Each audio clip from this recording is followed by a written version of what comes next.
Bueno, bienvenidos a todos a una nueva sesión del workshop La Virtud del Egoísmo, capítulo por capítulo. Vamos por la sesión número 13, ya nos queda poco de acá a fin de año. Vamos a ver, en el día de hoy venimos viendo mucho de ética, ya estamos pasando a política. Hemos visto éticas colectivizadas, los derechos del hombre, y en el día de hoy tenemos el placer de tener al doctor Ricardo Manuel Rojas, al cual seguramente muchos de ustedes ya conocen. Ha estado en nuestra Ayn Rand Con el fin de semana pasado, es juez en lo penal, después decime si me equivoco con algo, Ricardo.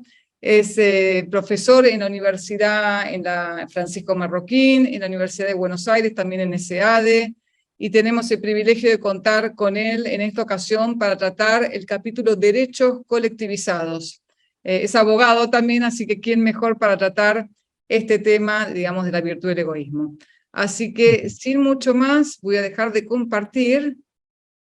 Bienvenido, Ricardo, muchas gracias por estar acá con nosotros. Y te dejo aquí para que le presentes al público este capítulo tan interesante y tan importante de la virtud del egoísmo. Bien, bueno, muchas gracias, gracias por la invitación. Este libro de Rand es un libro que a mí me gusta mucho, fue en realidad el primer libro que leí de Rand, incluso antes de las novelas.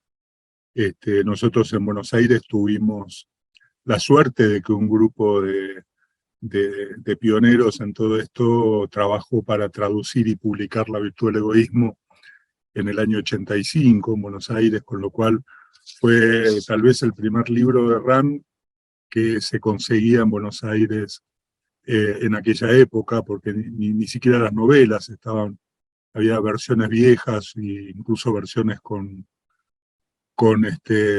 partes censuradas, tanto en España como en México, y por lo tanto este es un libro al que yo le tengo un cariño especial. Y como decía María, hoy vamos a ver el capítulo de los derechos colectivizados. Ustedes saben que Rand, bueno, vieron la semana pasada el tema de los derechos individuales, ¿no? Los derechos del hombre. Rand tenía una visión, si ustedes quieren, y un naturalista del derecho, pero una visión sui generis.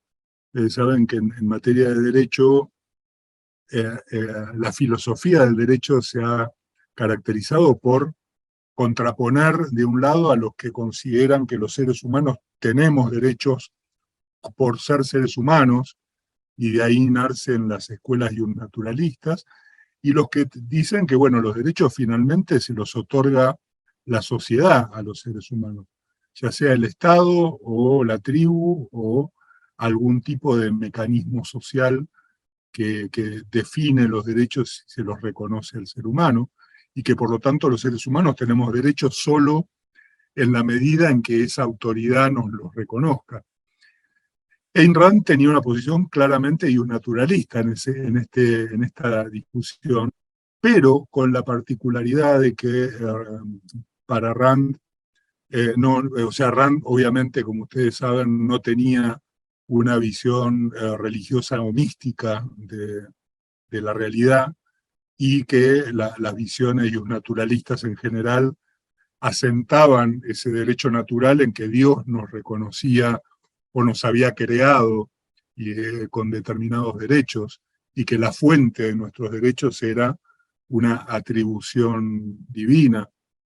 Rand, en La Virtud del Egoísmo, tiene una frase, la primera frase que yo leí de Ayn Rand, y sin saber quién era, cuando murió Ayn Rand en el año 83, se publicó aquí en Buenos Aires un artículo, una especie de obituario, y tenía como copete una famosa frase de Rand que dice que los derechos del hombre, que la fuente de los derechos del hombre no es la ley divina, la ley de común identidad, porque el hombre es como es, el hombre es el hombre, tiene derechos. Los derechos del hombre emanan del ser humano por justamente su propia naturaleza como seres humanos. Y esto ha hecho que Ayn Rand haya sido diferente de los demás estudiosos del naturalismo, de los derechos individuales, y de hecho es uno de los motivos por los cuales Rand tuvo tanta influencia en su momento sobre muchos autores, si ustedes quieren, más liberales socialistas en Estados Unidos, autores preparados que encontraron en esta idea de Rand el punto de partida para sus propios trabajos, ¿no? Esto viene a cuento porque finalmente los derechos individuales son, como decía Rand, la sanción de la libertad del ser humano, de cada individuo en un contexto social. ¿Qué significa esto? Esta frase que Rand repetía mucho, ¿no? La sanción de la libertad de acción en un contexto social. Sabemos que los seres humanos, por nuestra naturaleza, tenemos ciertos requisitos, requerimientos. Tanto la libertad como la propiedad son requerimientos fundamentales para la vida del ser humano, y esto surge precisamente de que hay dos características de los seres humanos que Rand desarrolló muy bien y que son la base del individualismo, ¿no? Que tiene que ver, por un lado, con el hecho de que nuestra herramienta de supervivencia fundamental es la razón, y la razón es un mecanismo, es una facultad que debemos ejercer voluntariamente por elección individual, que es lo que nos permite identificar el material que nos proveen los sentidos, integrarlo, elaborar conceptos en abstracto, esta diferencia que tenemos con otros animales. Digo, un león no está durmiendo mientras piensa que va a cenar esta noche. Simplemente cuando tiene hambre se levanta y va a buscar un animal para comerlo. Tiene un código instintivo que le indica cómo resolver problemas. Los seres humanos no tenemos eso, no tenemos respuestas automáticas, por lo tanto tenemos que tomar decisiones, pero contamos con la posibilidad de elaborar pensamiento abstracto, y esto es, yo puedo prever cómo voy a resolver los problemas que voy a tener en el futuro. Pero para eso tengo que hacer el esfuerzo de usar la facultad que tengo como ser humano, que me distingue del resto de los animales, que es la razón. Entonces tenemos un elemento fundamental que es la razón, y otro elemento fundamental, y es que nuestra conducta es voluntaria. Y para actuar, primero, para vivir tenemos que actuar. Si nos quedamos parados, sentados, nos morimos. O sea, todo acto de supervivencia humana es un acto de acción. O sea, nosotros tenemos que actuar de determinada manera. ¿Cuál es la manera en la que debemos actuar? Eso está dado en nuestra naturaleza. Eso no lo podemos elegir, no lo podemos cambiar. Sí lo podemos comprender usando la razón. Ahora, a partir de ahí, nosotros elegimos nuestra conducta futura, y para eso elaboramos un código moral, el código de valores que cada persona elige voluntariamente para guiar sus elecciones futuras y para guiar su vida. Y depende de qué valores elijamos, nos va a ir bien o nos va a ir mal. Entonces, esto que tiene mucho que ver con la clase.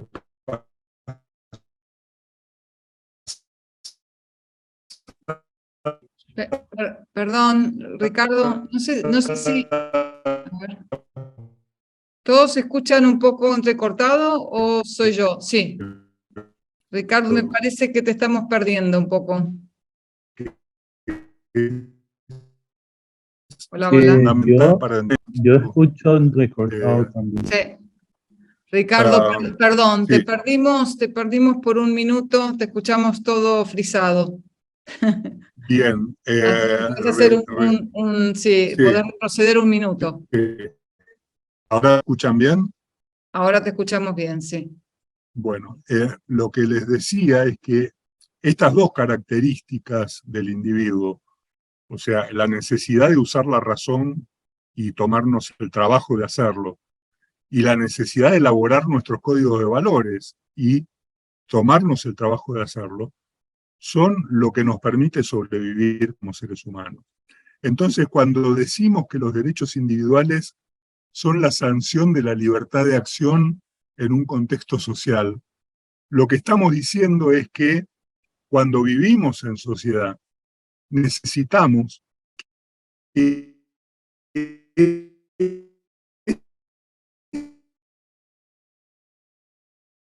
esas facultades y sean garantizadas.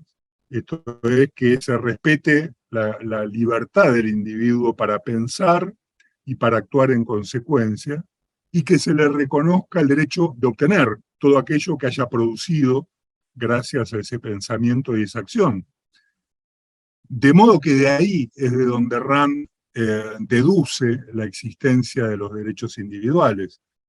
O sea, es una...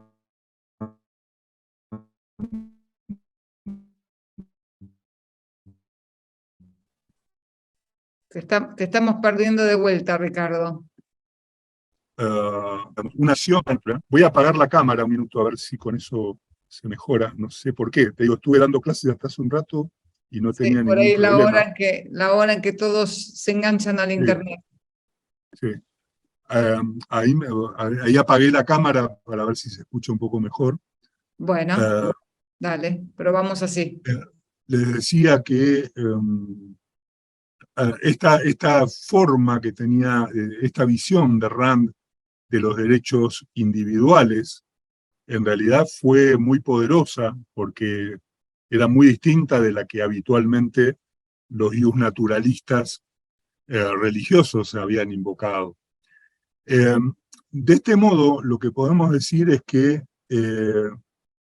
tanto la razón individual como la moral individual tienen que ser protegidos y reconocidos en la sociedad. Por eso el concepto de derecho individual es una redundancia, esto es, no hay otro derecho que no sea individual. Los únicos que pueden tener derechos son los individuos, y la idea de derecho colectivo es una contradicción en términos. Esto es, no, la sociedad o la colectividad no tiene derechos por sí mismo, sino que solamente tiene aquellos derechos que le pertenecen a las personas que integran la sociedad o que integran el grupo, ¿no? Cuando un grupo se forma con un objetivo determinado, no tiene poder, ese grupo no tiene derechos especiales más allá de los derechos de los integrantes del grupo. El grupo no, digamos, no tiene derechos ni por encima de los integrantes del grupo, ni por encima de otras personas por el hecho de ser un grupo. Y entonces, la idea de derechos es una idea que está íntimamente vinculada a la naturaleza individual de los seres humanos, y cuando los seres humanos se colectivizan, normalmente apelan a formas de misticismo, ¿no? O ya sea el misticismo tradicional, en el cual hay una fuerza superior a nosotros que nos hace que tengamos que obedecer determinadas reglas que nos impone el grupo, la sociedad, la tribu o la forma de organización que quieran, o una idea de misticismo social, que es justamente enaltecer al grupo o a la tribu o a la sociedad como algo superior al individuo y algo a lo que el individuo le tenga que rendir algún tipo de pleitesía, ¿no? Lo que el subjetivismo es en el terreno de la ética, nos dice Ayn Rand, es lo que el colectivismo hace en la política. Esto es, el subjetivismo nos lleva, como ustedes habrán visto en otros capítulos de este libro, nos lleva a relativizar la realidad, a concebir que nosotros podemos inventar nuestra propia realidad, que podemos cambiar lo que no nos gusta simplemente porque no nos gusta, que algo es bueno o es malo simplemente porque yo decido que es bueno o es malo, y que puedo resolver cualquier problema simplemente porque decido que lo voy a resolver. El subjetivismo es mortal para los seres humanos porque en realidad, porque no respetar la realidad nos lleva a tomar decisiones que justamente por chocar contra la realidad no nos va a permitir resolver los problemas que queremos resolver.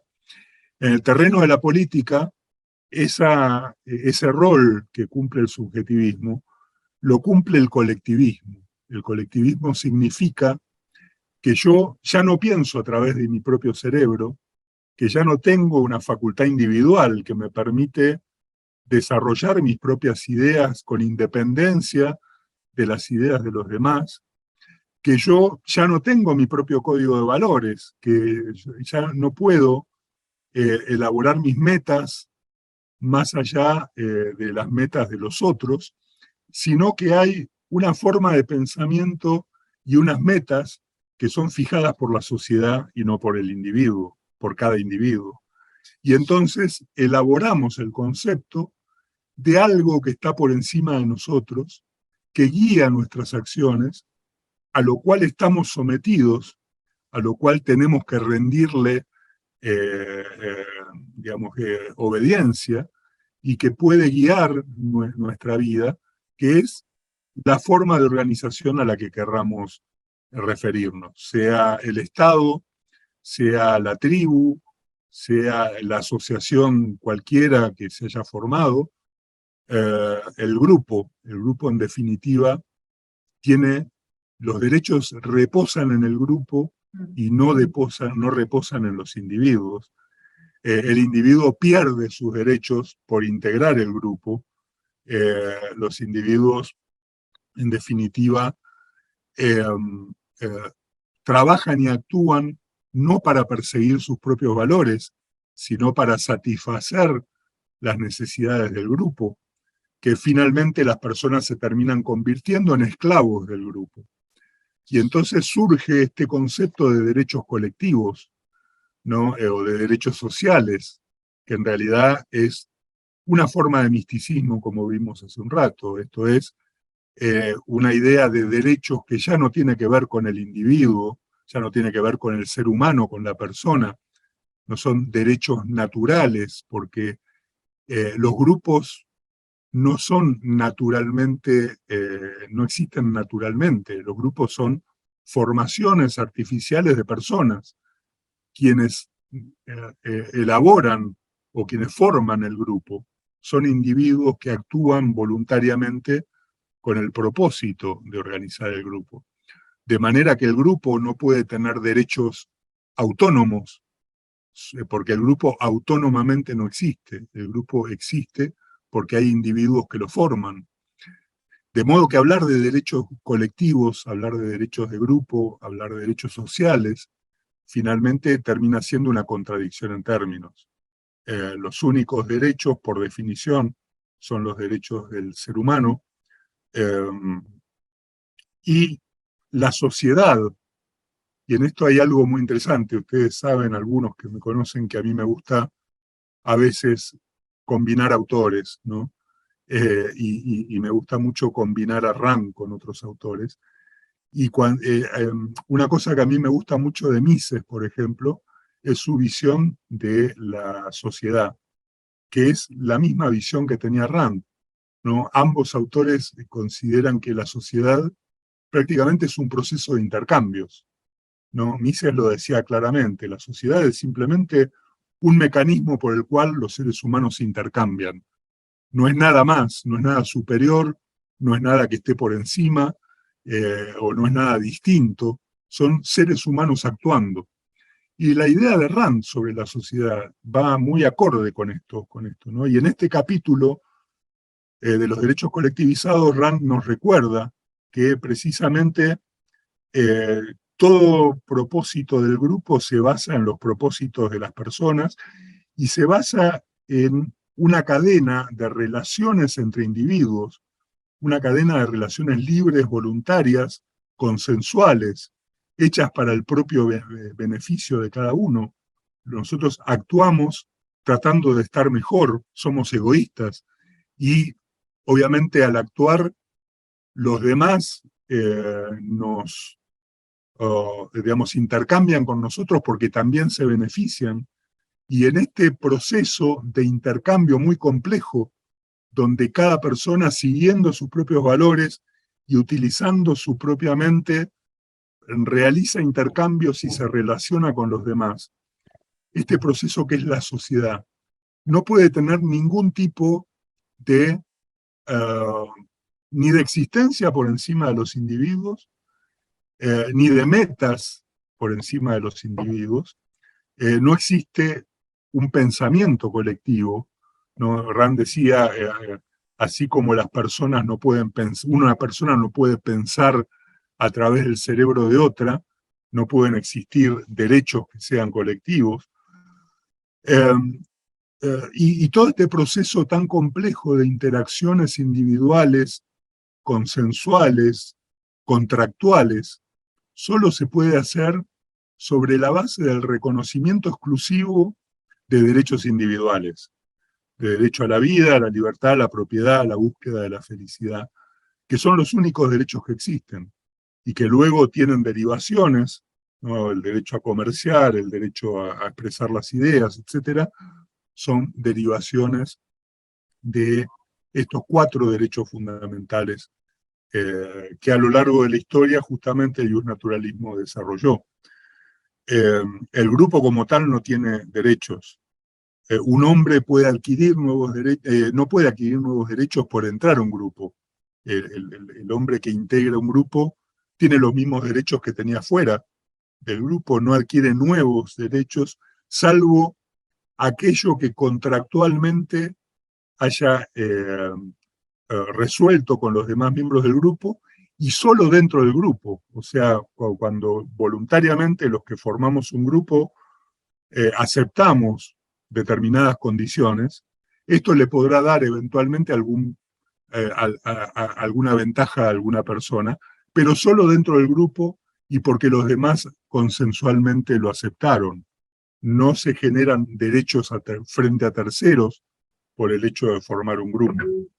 Sin embargo, desgraciadamente, Rand, imagínense, Rand desarrolla este libro y estos artículos en los años 60, ¿no? Y Rand ve en esa época, piensen, escribe esto unos años después de terminar la rebelión de Atlas, donde plantea casi una visión apocalíptica de Estados Unidos, ¿no? Y allá prevé cómo el colectivismo podía terminar destruyendo un país, que todo el mundo veía eso como ciencia ficción, pero que en realidad uno hoy en día lo puede ver casi como lo que está ocurriendo realmente. Pero en ese momento, Rand veía en esta cosa de la lucha entre los que tienen una visión mística social y los que tienen una visión de misticismo colectivista, ella veía que había un grupo dentro de Estados Unidos, una forma de pensar muy nociva, que era lo que ellos llamaban y llaman hoy en día todavía los liberals, ¿no? Ella decía, miren, estos grupos de liberals que encima usan la palabra liberal, son personas muy peligrosas, porque en realidad lo que están propugnando es la existencia de ciertos derechos que se inventan, que no son derechos naturales, que no son derechos que parten de cada individuo, que son derechos del grupo, y le están intentando dar al grupo prerrogativas sobre el individuo que son muy peligrosas. Y entonces dependerá de las mayorías determinadas en un sistema de votación si alguien va a tener o no va a tener derechos. Se podrán achicar, eliminar derechos para algunos grupos por parte de otros grupos simplemente porque sea un número mayor. Y esto es una forma de colectivismo muy nociva. Rand era muy clara al momento de explicar que los derechos individuales no parten de decisiones democráticas. Es decir, los derechos individuales no dependen de mayorías, no dependen de elecciones. Los derechos individuales son de los individuos con total independencia del pensamiento de todos los demás. Si todo el mundo pensara distinto que yo, y yo fuera el único que pienso de cierto modo, mientras yo no esté iniciando el uso de la fuerza contra nadie, yo puedo actuar como quiera y tengo derecho a actuar como quiera, y la mayoría, incluso el 99% de la gente, no tiene derecho a impedir que yo actúe como quiera en tanto no esté alterando los derechos de otras personas. Eh, y entonces ella veía que esta idea, incluso no solo en las dictaduras, piensen también que en esa época, no hacía mucho tiempo, habían terminado la Segunda Guerra Mundial, habían visto lo que era el nazismo, lo que era el comunismo, lo que era Stalin, lo que era Mussolini, lo que era Hitler, y obviamente tenía muy claro hacia dónde llevaba el colectivismo en sus peores expresiones, pero también veía que el colectivismo tenía una forma light y muy peligrosa, que era el colectivismo de las elecciones democráticas, donde lo que le dicen es que si la sociedad decide democráticamente limitar sus derechos, eso está bien porque es la mayoría la que eligió. Y entonces ella dice, ojo, tengamos cuidado, no existe el derecho a esclavizar, no importa cuál sea la excusa, los seres humanos no pueden imponerle conductas a otros seres humanos, y el único principio fundamental en todo esto es que no se inicie el uso de la fuerza. Mientras la fuerza física no esté involucrada, cada uno no solo tiene el derecho, sino que tiene la necesidad, por todo lo que vimos en los primeros minutos, la necesidad de actuar individualmente, actuar voluntariamente, pensar por su propio cerebro, seguir sus propios valores, tomar sus propias decisiones, actuar en consecuencia, y que nadie le pueda impedir esto. Por eso, la sanción social de los derechos individuales es fundamental, por eso única el único motivo que justifica la existencia del gobierno, seguramente lo van a ver, no sé si ya lo vieron o lo verán más adelante, es la protección de los derechos individuales. No tiene otra función el gobierno que no sea proteger derechos individuales, eh, porque es lo único que hace falta para que los seres humanos puedan luego, cada uno, decidir individualmente eh, la forma de vida que quiera vivir. Rand decía que el mundo occidental, lo decía en los años 60, el occidente no era liberal, en realidad no era capitalista, sino que era una especie de economía mixta, es la expresión que usaba Rand y que, bueno, usaron muchos pensadores en su época.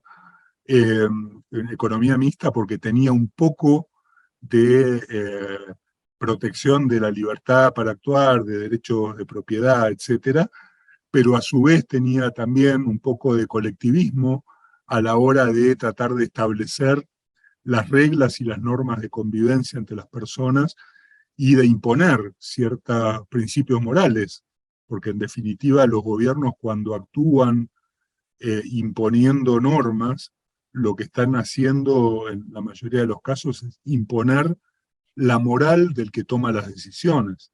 Ya no es la moral individual de cada uno la que rige, sino el código moral de el que guía o el que dirige a la comunidad a través de la fuerza generalmente, porque también es cierto que en un sistema democrático más naif que les pueda imaginar, finalmente el que no cumple con lo que la mayoría indica termina sufriendo el uso de la fuerza en su contra. De modo que en toda forma de colectivismo, aún las más leves, suponen iniciar el uso de la fuerza contra los individuos, y esto también debía ser evitado.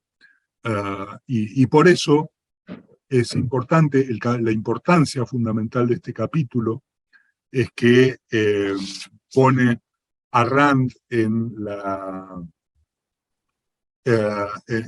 situación de hacer la dicotomía entre derechos individuales y derechos colectivos, con mucha claridad, para que no queden dudas, con mucha crudeza. Posiblemente uno de los puntos más fuertes que tiene la filosofía de Rand es que no tenía medias tintas ni tenía grises, y justamente el que quiere comprender lo que son los derechos individuales tiene que saber que no se puede mezclar individualismo con colectivismo, y que no puede haber al mismo tiempo derechos que sean de los individuos y al mismo tiempo que sean de la comunidad o de alguna forma de representación de la comunidad. Básicamente eso es lo que Ayn Rand plantea en este capítulo, que es bastante corto y que es como un preludio al siguiente, que es la naturaleza del gobierno, donde justamente viene todo muy encadenado. Primero ven los derechos del hombre, después ven por qué no existen derechos colectivos, que es lo que vemos hoy, y luego Rand discute si tiene que haber un gobierno, cuál debería ser el justificativo de ese gobierno y para qué debería existir, que, haciendo un spoiler de lo que van a ver, es justamente para proteger los derechos individuales y no para otra cosa. Me gustaría, a partir de ahora, si tienen alguna pregunta o comentario que quieren hacer para tal vez profundizar alguno de estos aspectos. Dos cositas que quería comentarte vos. Muchas gracias por la presentación, Ricardo, súper completa y muy clara. Ya tenemos muchos comentarios acá que ahora los voy a leer. Hay una frase, ¿no?, que no está en este capítulo de Rand, tampoco me acuerdo si está en La virtud del egoísmo, pero dice básicamente un derecho, lo vimos la vez pasada también, ¿no?, un derecho que para ser satisfecho necesita necesariamente la violación de un derecho, no puede nunca ser un derecho, ¿no?, como esto de los derechos sociales. Si para satisfacer que alguien tenga una vivienda digna, que para alguien tenga un trabajo, para que alguien tenga un salario mínimo, implica que tenemos que quitarle la propiedad o la libertad a otra persona, eso no puede ser concebido como un derecho. Uno no tiene derecho a violar derechos ajenos, ¿no? Exacto. Si no recuerdo mal, eso es de los derechos del hombre, es el capítulo anterior, o uno de los capítulos anteriores. Y esto es muy importante porque vos fíjate que a partir de esa época el mundo produjo, es más o menos para el tiempo en que Rand publicó este libro y escribió estos artículos, el mundo se estaba dividiendo a nivel de derecho internacional entre el sostenimiento de los derechos de primera categoría, los derechos individuales clásicos, los de la Constitución de Estados Unidos y de las constituciones del siglo XIX, junto con lo que había surgido en el mundo desde fines del siglo XIX, principios del siglo XX, por distintos motivos, y que se plasma a partir de la creación de las Naciones Unidas, que son los derechos de segunda generación, esto es, los derechos sociales. Y entonces yo tengo derecho a la educación, tengo derecho a la salud, tengo derecho a la vivienda. La pregunta es, ¿quién lo va a pagar? Entonces, y esto es lo que explica Rand en ese capítulo. Digo, si yo tengo un derecho... ¿A de quién? Exacto. Si, digamos, los derechos no pueden ser, no pueden chocar unos con otros. Si yo tengo un derecho que para ejercerlo necesito violar otro derecho, en realidad hay un problema y algo está funcionando mal, en algún lado hay un problema. Y entonces, vos fijate hasta qué punto el mundo entró en conflicto a través de esto, que hubo un año, creo que fue 1961, si no me equivoco, o 67, que es el mismo día las Naciones Unidas sacó dos pactos internacionales, uno de derechos civiles y políticos y uno de derechos sociales, económicos y culturales. El bloque americano con los derechos de primera generación, el bloque soviético con sus satélites, los derechos de segunda generación, y muchos países como Argentina que aprobó los dos.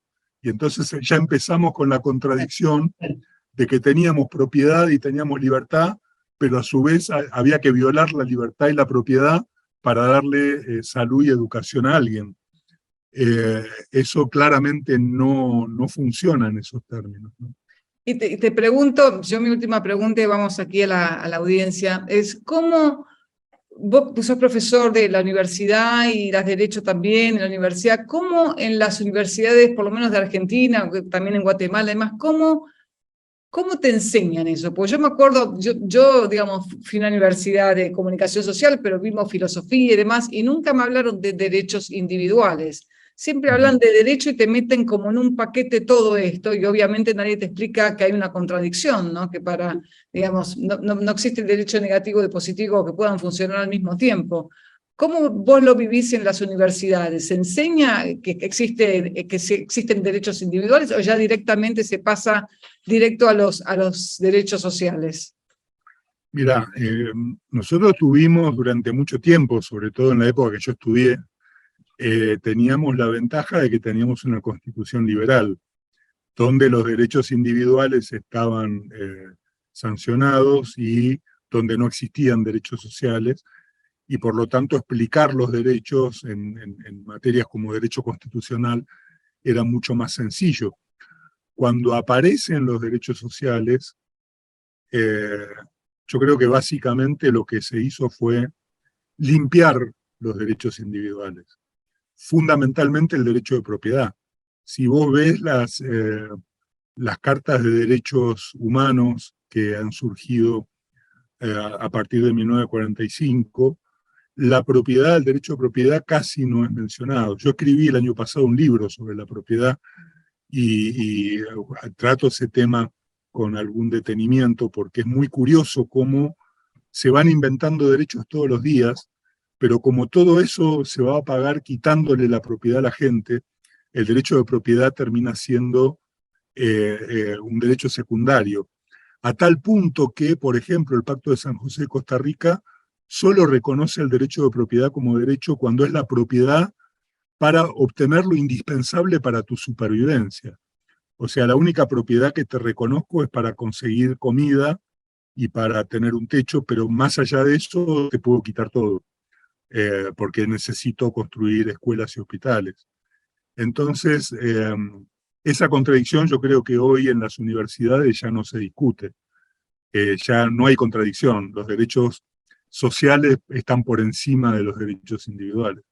Y si en algún momento hay que violarlos, bienvenido a la violación, digamos, algo así. Acá había leído una pregunta, si no me equivoco, tuya, Fede, y digo, yo no la encuentro ahora, que lo mencionaste, Ricardo, al principio, pero me parece importante hacer hincapié en esto, porque el concepto que tiene Ayn Rand de derechos individuales, si bien es verdad que tiene, digamos, tiene similitudes con cómo lo veía Locke y demás, tiene una diferencia importante que en vez de basarlos en, bueno, Dios nos creó como parte de sí mismo, entonces nos dio los derechos. Ella se basa en un estudio de lo que es la naturaleza humana y por qué necesitamos eso. Yo sé que lo dijiste, pero me gustaría que si podés expander un poquito más en eso, o elaborar, para que la gente lo termine de entender bien la diferencia entre ese concepto de derechos individuales de Rand versus a lo que venimos acostumbrados, digamos, de otros pensadores. Claro, digamos, y esto, a ver, recuerdo lo que fue cuando yo estudié Derecho, había dos cátedras de filosofía del derecho. Una que era positivista, era Kelsen, la pirámide jurídica, y el derecho es lo que el Estado dice que es, y ahí se acabó la discusión. Y vos vas a tener derechos en la medida en que el Estado te los otorgue, O te los reconoce. No te los respetando, reconoce. Sí. exacto, respetando una forma de elaborar las normas que se establece en la Constitución. Ahí se acabó el derecho es una concesión del Estado o del sistema. Y del otro lado tenías a los naturalistas, pero los naturalistas eran fanáticos religiosos que te hablaban de Santo Tomás y de San Agustín y de Platón, ¿no? Yo me acuerdo de un profesor que me decía que leer Platón era más actual que leer el diario de hoy, y yo estaba horrorizado, ¿no?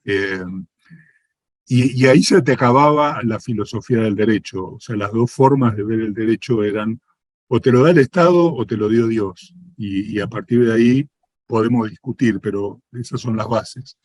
Y ahí depende también un poco del gobernante de turno, porque no es lo mismo tener a Jefferson como en el gobierno que tener a un Hitler. Entonces ahí también dependía del capricho del gobernante de turno. Seguro, seguro. Y la pirámide jurídica en términos de Kelsen no era la misma en la Unión Soviética que en Estados Unidos, pero siempre terminaba siendo tu derecho la concesión que el sistema te estaba dando, no era algo que tuvieras por vos. Es cierto que a lo largo de la historia del mundo hubo algunos autores, Grocio, Pufendorf, es decir, hubo una época de racionalismo en el siglo XVIII donde había autores que eran de algún modo naturalistas y que le escapaban a los argumentos religiosos. Pero, digamos, su influencia fue limitada y tampoco era muy ostensible como luego vino en Rand. ¿No? Rand lo que les dice, miren, el fundamento del derecho no es ni Dios ni el Estado. El fundamento del derecho es su propia naturaleza. Ustedes tienen derecho porque los derechos emanan de ustedes mismos. La fuente del derecho es que ustedes necesitan pensar y actuar. Necesitan tener un código de valores elegido por ustedes mismos. Y para poder vivir su vida, necesitan tener todo eso garantizado, por lo menos protegido del avance de otras personas. Si ustedes piensan y toman decisiones, pero luego no las pueden ejecutar porque alguien se lo impide, en realidad no pueden sobrevivir porque le quitan los medios. Rand decía, es como si un águila se destruyera el pico o un oso se destruyera las garras, ¿no? Es decir, impedir los derechos individuales es impedirle a los seres humanos el uso de las herramientas necesarias para su propia supervivencia. Y por eso es que es tan fuerte el argumento de Rand sobre los derechos del hombre. Claro, se basa en la naturaleza. Vos decís, bueno, imagínate un ser humano sin la capacidad, sin la libertad para pensar, sin la libertad para actuar, sin la libertad para producir y sin la libertad para conservar el producto de lo que acaba de producir para poder sobrevivir. ¿Qué pasa? La consecuencia se muere. Entonces, si el estándar es la vida del hombre, del individuo, que quiera vivir, bueno, necesita justamente que pueda actuar en libertad y que pueda conservar lo que genera justamente para lograrlo. Pero en la conferencia que tuvimos hace poco, que Yarón justo decía, porque uno de alguna manera espera que, bueno, a ver, que los derechos sean como una especie de alma que vienen con uno, ¿no? Entonces, bueno, pero ¿dónde están? Si no me los da el Estado, si no me los da Dios, ¿dónde están los derechos? Y lo que Enran hablaba es de los derechos es descubrir cómo funciona el ser humano, son una especie de descubrimiento, es decir, bueno, el ser humano, ¿qué necesita para poder sobrevivir? Así como descubrís que hay hongos venenosos y hay hongos que son comestibles, así como descubrís que el agua es buena para la salud y si desayunás con cicuta, siempre pongo el mismo ejemplo, te vas a morir, de la misma manera descubrís cuáles son esos derechos que necesita el hombre justamente poder ejercer para poder sobrevivir. Y aquí te hago perdón, ibas a agregar algo, adelante. No, es cierto. Y esto es una visión individualista y realista del mundo, ¿no? Así como cuando decíamos, ¿qué es la sociedad? La sociedad finalmente es un mecanismo de intercambio entre seres humanos. No hay nada que exista en el mundo, no hay ningún ente que sea la sociedad, ni hay una institución poderosa que sea la sociedad. La sociedad no es otra cosa que un mecanismo de intercambios. Lo podemos llamar mercado y es lo mismo que llamarlo sociedad. Del mismo modo, los derechos del ser humano tampoco son algo que exista por afuera de los seres humanos. Es parte de la forma en que los seres humanos nos comportamos. Los grandes, yo siempre cuando hablamos de estos temas, les recuerdo a los alumnos, ¿no?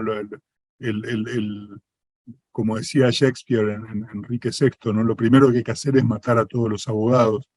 En realidad los abogados han ocasionado mucho daño a la gente tratando de encontrar explicaciones donde no eran necesarias.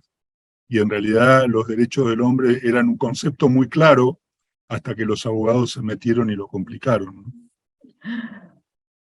Ricardo, acá pregunta Giorgio, ¿qué es la patria para Enran? ¿Es una propiedad pública o privada? ¿Qué justificación racional existe para que un determinado grupo de gente posea un territorio?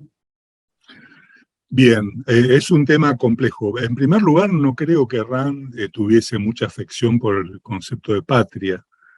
Uno puede sostener que la patria, en todo caso, o la nacionalidad, o la vecindad incluso, es una forma de generar afectos o ligazones voluntarias con otras personas. Obviamente, si yo vivo en un pueblo y voy a comprar todos los días a la panadería y tengo tratos con el que me vende el periódico y tengo mi vecino que estaba regando las plantas, empiezo a generar lazos que son más fuertes que los que puedo tener con un forastero que pase por el pueblo excepcionalmente. Y obviamente esos lazos en determinada forma, cuando de pronto el pueblo está en peligro, y esto tiene que ver con el concepto de benevolencia y otras formas en que los seres humanos nos comportamos o virtudes que podemos cultivar, uno tiende a reconocer que la comunidad es algo valioso, porque uno sabe que si tiene un problema, los vecinos lo van a ayudar, no porque tengan que hacerlo, sino porque hay un principio de benevolencia por los cuales lo van a hacer, del mismo modo que usted mismo va a ayudar a los demás en esas mismas condiciones. Y esto genera lazos, pero que no son lazos obligatorios, ni son lazos, digamos, que no se puedan romper. Yo creo que Ayn Rand hubiera llamado, a pesar de que ella nació en Rusia, ella llamaba seguramente más patria, esto lo pongo, pero pensando un poco en su filosofía, ¿no? A Estados Unidos que a la Rusia soviética, porque compartía la cultura, compartía el tipo de sistema, a pesar de que lo criticaba también fuertemente, pero compartía muchos más los valores americanos que los valores soviéticos en ese sentido. Seguro. Entonces, no, por supuesto. Por supuesto, uno elige los grupos en los que integra por decisión voluntaria. Y la circunstancia de nacer en un lugar es simplemente una casualidad. Luego, si uno desarrolla afecto por ese lugar, podrá tener ciertos sentimientos, pero también puede no desarrollar esos afectos y hacer como hizo Ayn Rand e irse a vivir a otro lado. Ahora, ¿por qué luego esas personas crean cuestiones artificiales como la nación o el país, el Estado y los límites y cruzarse esta línea imaginaria y las leyes son distintas y el idioma es diferente y las costumbres son diferentes? En realidad ahí hay mucho más de imposición que de derechos individuales. En realidad buena parte de la existencia digamos, todos los países existen por decisiones políticas. Y en definitiva, si no existieran los estados, la gente andaría cruzando de un lugar a otro y tendría relaciones unos con otros sin necesidad, sin siquiera preguntarse si están en un lugar o en otro. Piensen ustedes que la exigencia del pasaporte es algo que es relativamente reciente en la historia del ser humano, ¿no? Antes nadie se le iba a preguntar de dónde venía cuando llegaba el barco a un lugar. Simplemente si podía entraba y si no podía no entraba, y si no tenía un trabajo terminaba preso, o si hacía algo malo podía terminar preso, pero la idea de que uno es parte de una nación y no puede entrar en otra si no tienen permiso para entrar en otra, es algo relativamente nuevo y es una consecuencia del estatismo. La noción de Estado ha creado artificialmente estas divisiones que si los gobiernos se limitaran a hacer lo que Rand decía que tenían que ser, básicamente no existirían. Uno podría libremente circular de un lugar a otro y tener vinculaciones con quien quiera tener vinculaciones con uno, sin preguntarse si es nacional de tal país o de tal otro, ¿no? Acá George también pregunta si el patriotismo y el nacionalismo atentan contra los derechos del individuo. ¿Puede un objetivista ser patriota o nacionalista? ¿Puede un militar ser objetivista? Mirá, todo depende de cómo definas los términos. Si por patria entendés lo que decíamos recién, que es el amor al lugar donde vivís, porque en realidad tenés tus afectos y tus costumbres y tu vida en ese lugar, obviamente vas a querer ese lugar, y si alguien agrede ese lugar lo vas a querer defender. Cuando uno, digamos, las únicas guerras que Rand reconocía son las guerras defensivas.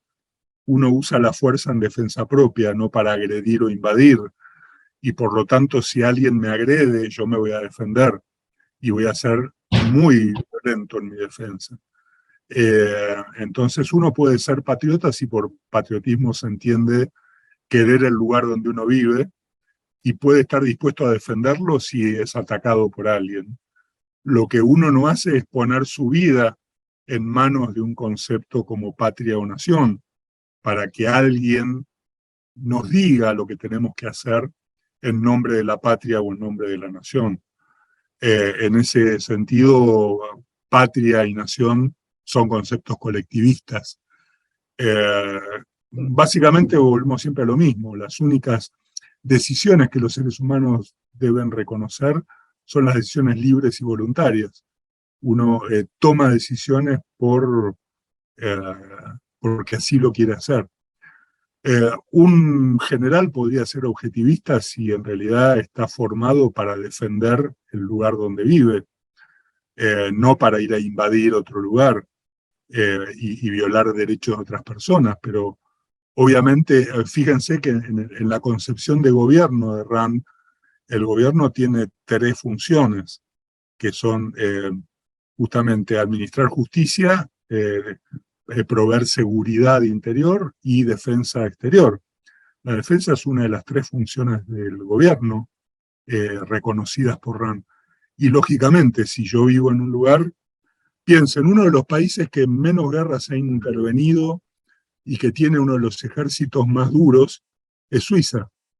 Suiza, todo el mundo está armado, hay un derecho a portar armas muy grande, hay como una especie de servicio militar que dura años. Yo he estado viviendo en Ginebra un tiempo y veía, la gente tenía el fusil en el ropero y los sábados tenían que ir a hacer sus prácticas, iban en bicicleta con el fusil a hacer las prácticas, porque el costo de permanecer afuera de todos los locos que tenían alrededor era estar preparados para defenderse en caso de ser agredidos. El propio Maquiavelo, en los 10 discursos sobre Tito Livio, decía que justamente Suiza, las repúblicas suizas y algunas repúblicas del norte de Italia habían logrado un alto grado de libertad, independencia y republicanismo, porque todo el mundo estaba armado y todos estaban dispuestos a defenderse en caso de que alguno de los locos que tenían alrededor osaran intentar invadirlos. De modo que sí, yo creo que puede haber un general objetivista si su idea es que está preparado para defender el lugar. Y para defender el lugar, no estamos, ella llamaría, les recomiendo acá leer el primer capítulo de Filosofía Quien la necesita, que es un discurso que ella justamente les da a los militares de Pearl Harbor, diciéndoles... De West Point, perdón, se me cruzaron los lugares, de West Point, y justamente diciéndoles el rol fundamental que tienen en la defensa de una sociedad libre, ¿no? Porque también ella, digamos, no está hablando de un militar en la defensa de cualquier sistema, no creo que estuviera respetando un militar que defiende parte de la Unión Soviética, no creo que ella pudiera decir que ese fuera un militar objetivista, pero alguien que defiende los buenos valores que hacen que la gente pueda florecer y que puedan vivir una buena vida, por supuesto que puede ser un militar objetivista. Les recomiendo sobre todo leer ese capítulo porque justamente ella se dirige a los militares, digamos, de West Point. Y con respecto al tema, otra vez, patriotismo y nacionalismo, para mí, Ricardo, dijiste que algo que es fundamental es hay tantos conceptos hoy dando vueltas que tienen como muchas definiciones mezcladas, que una de las cosas que siempre Rand decía, antes de ponerse a hablar de un concepto, definan los términos. porque es muy diferente hablar de patriotismo, es justamente amar la patria que hace que donde se respetan los derechos individuales de los seres humanos, en donde uno puede florecer. Es decir, es un concepto muy distinto a la patria o la nación porque sí, porque tenemos que defender lo nuestro en contra de los que están afuera. Ahí uno se cae en un tipo de xenofobia o incluso de racismo, lo que le pasó a la Alemania nazi. Hay que, de alguna manera, defender y proteger a la raza aria con respecto a los demás. Entonces, ahí se transforma en un concepto completamente diferente, en un colectivismo ultranza, en donde no importa, nuevamente, violar los derechos de los demás, con tal de proteger este concepto que muchas veces tampoco tiene mucho significado, ¿no? Entonces, eso es muy importante. Nos quedan 2 minutos, a ver si encuentro alguna otra pregunta más. Sí, Giorgio nos mató acá preguntas, así que Giorgio, a ver.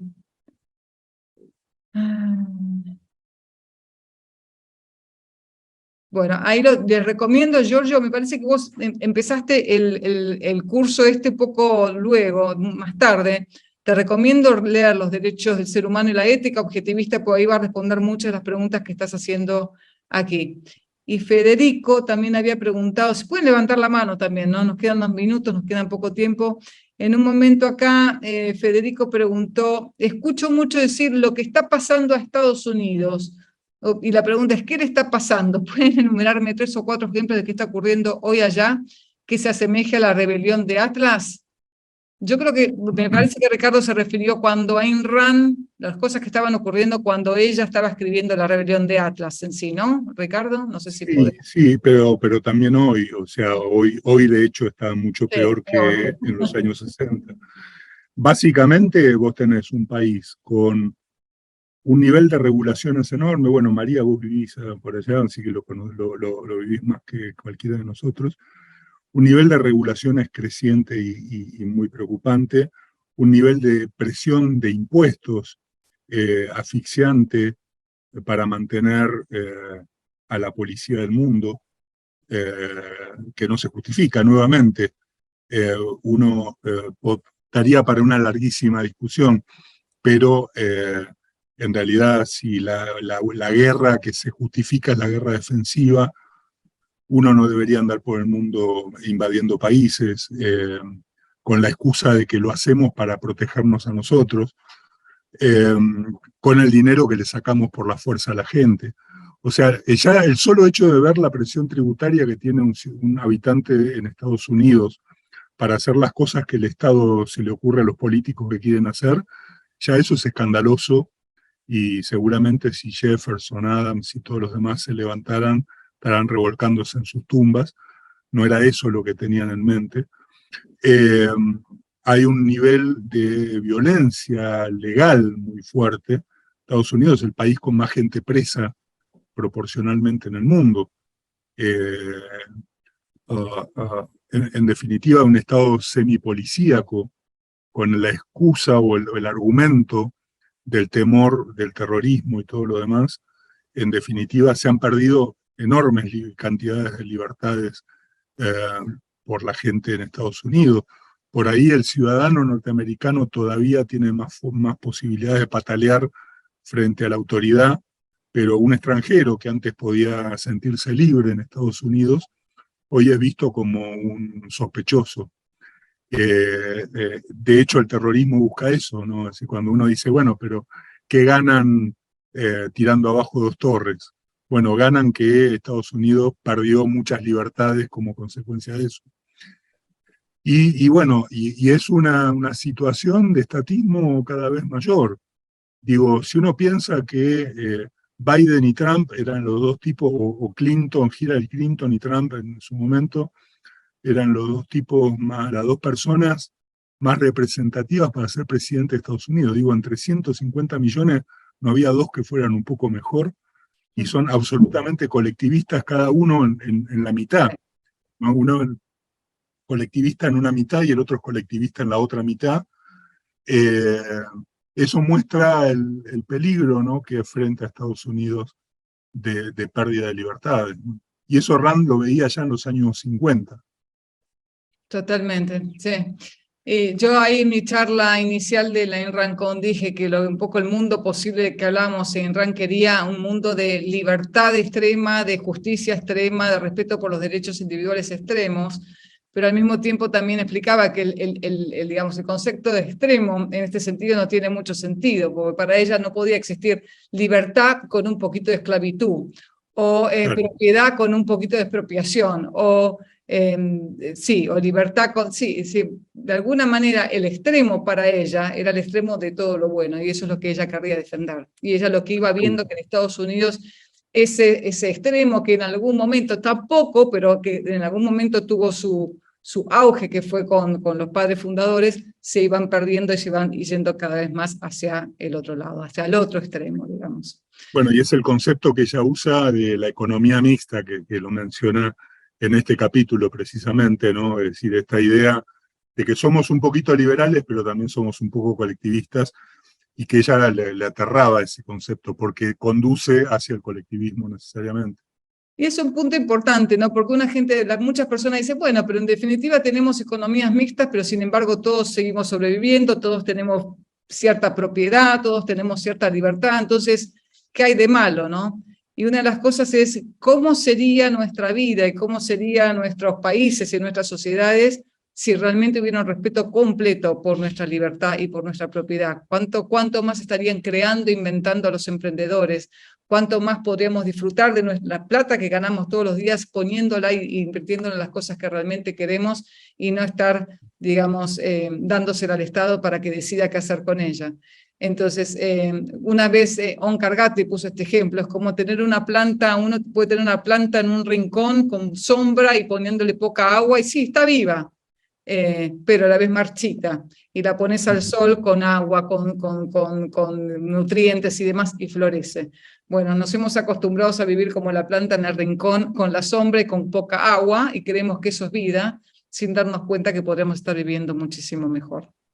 Seguro. Así que, además, ahí vos fíjate, con esto te cierro, fíjate que en los años 20, 30, 40, antes de la Segunda Guerra Mundial o que Estados Unidos entrara, la Unión Soviética era vista como una esperanza de libertad en el mundo. La intelectualidad norteamericana y la intelectualidad inglesa estaban fascinados con la Unión Soviética porque lo veían como una alternativa muy buena para generar derechos para la gente. El problema es que un día de pronto te despertaste y te das cuenta que sos un esclavo y ya es demasiado tarde, ¿no? Y capaz que a los norteamericanos, espero que no, pero algún día les va a pasar eso. Exactamente. Bueno, Ricardo, te agradeciendo las 9:05 de la noche. Te quiero agradecer enormemente por habernos ayudado a comprender mejor este capítulo. Es increíble cómo la virtud del egoísmo, cada capítulo va sumando al anterior y cómo uno va empezando a integrar todos los conceptos. Así que para aquellos que se suman más adelante, les recomiendo repasar los capítulos anteriores. Ya para el que viene vamos a tener la próxima reunión con Martín Krause.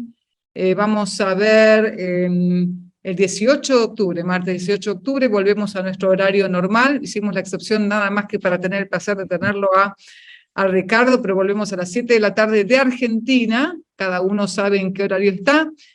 Vamos a ver la naturaleza de gobierno y vamos a unirlo con el siguiente capítulo, que es la financiación de un gobierno en una sociedad libre.